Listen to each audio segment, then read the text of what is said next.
1월 22일 금요일입니다. 누가복음 8장 1절로 15절 말씀. 그 후에 예수께서 각 성과 마을에 두루 다니시며 하나님의 나라를 선포하시며 그 복음을 전하실새 12 제자가 함께 하였고, 또한 악귀를 쫓아내심과 병고침을 받은 어떤 여자들 곧 7 귀신이 나간 자 막달라인이라 하는 마리아와 헤롯의 청지기 구사의 아내 요한나와 수산나와 다른 여러 여자가 함께하여 자기들의 소유로 그들을 섬기더라. 각 동네 사람들이 예수께로 나와 큰 무리를 이르니 예수께서 비유로 말씀하시되, 씨를 뿌리는 자가 그 씨를 뿌리러 나가서 뿌릴새 덜어는 길가에 떨어지매 밟히며 공중에 새들이 먹어버렸고, 덜어는 바위 위에 떨어지매 싹이 났다가 습기가 없으므로 말랐고, 덜어는 가시떨기 속에 떨어지매 가시가 함께 자라서 기운을 막았고, 덜어는 좋은 땅에 떨어지매 나서 100배의 결실을 하였느니라. 이 말씀을 하시고 외치시되, 들을 귀 있는 자는 들을지어다. 제자들이 이 비유의 뜻을 물으니 이르시되, 하나님 나라의 비밀을 아는 것이 너희에게는 허락되었으나 다른 사람에게는 비유로 하나니, 이는 그들로 보아도 보지 못하고 들어도 깨닫지 못하게 하려 함이라. 이 비유는 이러하니라. 씨는 하나님의 말씀이요 길가에 있다는 것은 말씀을 들은 자니, 이에 마귀가 가서 그들이 믿어 구원을 얻지 못하게 하려고 말씀을 그 마음에서 빼앗는 것이요, 바위 위에 있다는 것은 말씀을 들을 때에 기쁨으로 받으나 뿌리가 없어 잠깐 믿다가 시련을 당할 때에 배반하는 자요, 가시떨기에 떨어졌다는 것은 말씀을 들은 자이나 지내는 중 이생의 염려와 재물과 향락에 기운이 막혀 온전히 결실하지 못하는 자요, 좋은 땅에 있다는 것은 착하고 좋은 마음으로 말씀을 듣고 지키어 인내로 결실하는 자니라. 4가지 밭의 비유. 12 제자뿐만 아니라 여러 여인도 예수님과 동행하며 사역을 돕습니다. 예수님은 4가지 밭의 비유를 들려주시며 말씀을 듣는 자의 태도를 교훈하십니다. 우리에게 주시는 교훈은 무엇입니까? 사회적으로 멸시받던 여인들도 자기 재산으로 예수님의 활동을 후원하고 뜻을 함께하면서 하나님 나라 운동가의 명단에 당당히 이름을 올렸습니다. 하나님 나라는 성별, 인종, 사회적 지위 같은 외적 조건으로 사람을 가리지 않습니다. 은혜받은 감격과 헌신하려는 마음만 있다면 누구든 차별받지 않고 참여할 수 있습니다. 헌신과 참여를 막는 차별은 무엇입니까? 말씀을 알고 싶어하는 사람이 하나님 나라의 비밀을 알도록 허락받은 사람입니다. 말씀을 알고 싶은 욕구가 든다면 그것은 하나님이 주신 마음입니다. 그 마음을 억제하지 말고 여러 방법으로 말씀을 배우고 공부하며 허락된 하나님 나라의 비밀을 받으십시오. 삶에서 말씀의 열매를 맺으려면 말씀이 마음속에 심겨야 합니다. 건성으로 말씀을 읽거나 듣는 것으로는 글이 되지 않습니다. 말씀을 진지하게 듣고 집중해서 읽으며 치열하게 고민하고 오래 곱씹어야 합니다. 아무리 바쁘더라도 말씀을 마음에 심는 시간과 수고를 양보하지 맙시다. 삶에서 말씀의 열매를 맺으려면 말씀이 내 인격과 삶에 뿌리 내려야 합니다. 이를 위해 실천이 필요합니다. 말씀을 기쁘게 받더라도 실천하지 않으면 흙 위에 지은 집처럼 시련을 견디지 못합니다. 깨닫는 기쁨에 안주하지 말고 깨달은 대로 사고방식과 생활 양식을 고쳐야 합니다. 삶에서 말씀의 열매를 맺으려면 세속적인 성공과 쾌락에 대한 집착을 떨쳐버려야 합니다. 말씀은 성공과 쾌락이 아닌 사랑과 섬김과 나눔과 거룩함을 요구하기 때문입니다. 말씀의 성장을 억제하는 염려나 욕심을 경계합시다. 부족함 없도록 돌보시는 하나님을 믿고 마음밭에서 욕심과 염려라는 잡초를 뽑아내십시오. 삶에서 말씀의 열매를 맺으려면 성실한 농부처럼 마음밭을 부드럽게 갈고 뿌려진 말씀을 정성껏 가꾸며 결실할 때까지 인내해야 합니다. 요구되는 수고가 너무 크고 다른 유혹이 너무 달콤하기 때문에 그만두고 싶을 때가 있을 것입니다. 그러나 포기하지 않으면 말씀이 내 인격이 되고 내 삶이 될 것입니다. 주여, 착하고 좋은 마음으로 말씀을 듣고 지켜 인내로 결실하게 하소서. 자, 오늘 말씀은요, 되게 다른 복음서나 또 그 당시 전통적인 사회에서 보기에는 상당히 특별한 내용이 있습니다. 뭐가 그렇게 특별하냐, 그렇게 볼 수 있는데, 예수님이 하나님 나라를 선포하시고 하나님 나라를 만들어 가시는 그런 사역을 보여주시고 계신데요. 그런 과정 속에서 누가 함께 했는가? 여기 보니까 어떤 여자들이라는 표현이 있어요. 막달라인이라 하는 마리아와 헤롯의 청지기 구사의 아내 요한나와 수산나와 다른 여러 여자가 함께하여 자기의 소유로 그들을 섬기더라 되어 있는데, 당연히 예수님의 여성 도우미이지만 단순히 도우미 차원을 넘어서서 그야말로 예수님의 선교팀의 한 일원이라 이렇게 생각할 수가 있는 거죠. 그러니까 이름이 정확히 나왔다는 것은 누가복음서에서 얼마나 여성과 이방인에 대해서 상당히 관심이 있는가를 알 수가 있죠. 그래서 오늘날 여자 목사도 있고 여자 장로도 있고 그래서 많이 발전한 거지만, 이 당시에는 여성은 거의 인격이 아니었기 때문에 상당히 그 누가의 관점은 굉장히 진보적인 관점이었다는 거예요. 네, 그래서 오히려 이렇게 여성 제자들이 있었다 하는 부분이 하나님 나라에 있어서 성차별이 없다, 이런 해석을 가능하게 하고요. 자, 오늘 말씀은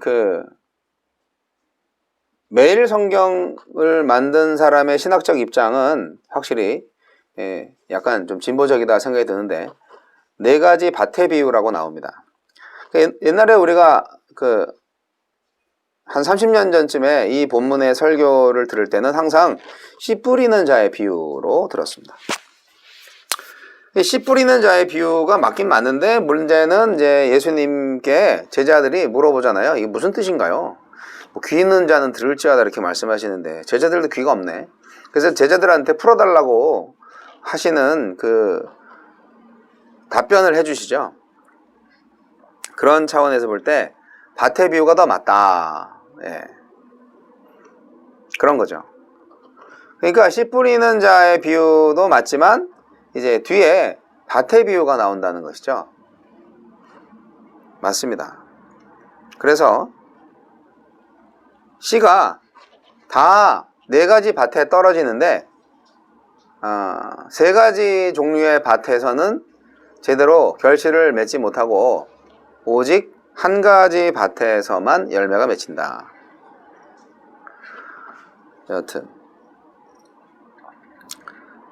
천국의 씨를 순전하게 받은 좋은 땅이 필요합니다.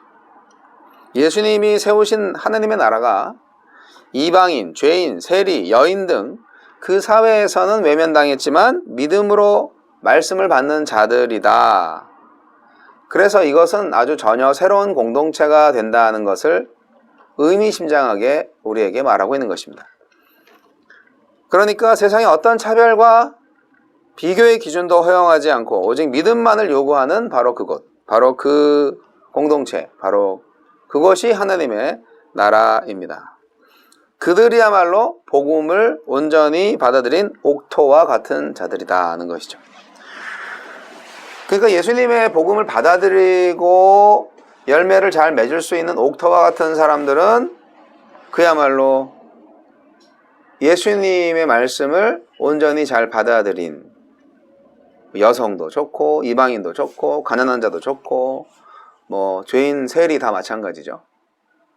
그러니까 복음은 누구의 것이다? 가난한 자의 것이다. 소외된 자의 것이다. 억눌린 자의 것이다. 그런데 결실하지 못한 땅의 사람들은 누구냐?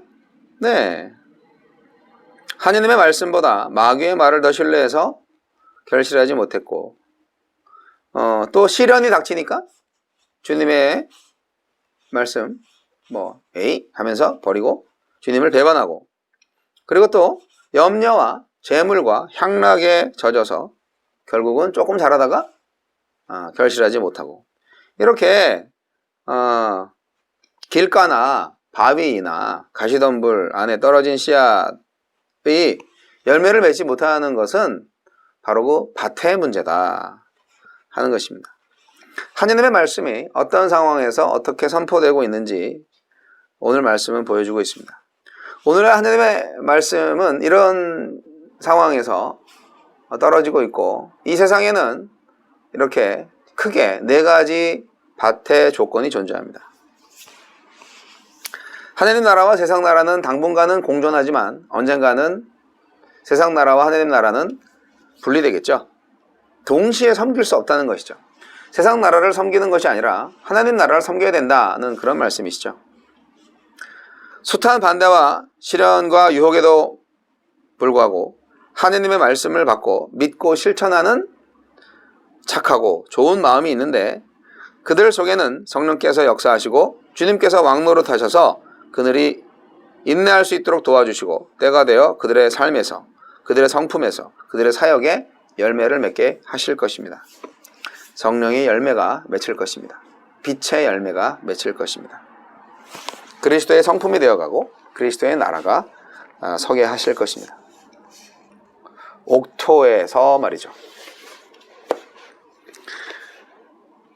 문제는 우리가 다 옥토라고 믿고 싶은데 정말 양심적으로 우리를 돌아보면 내가 옥토인가?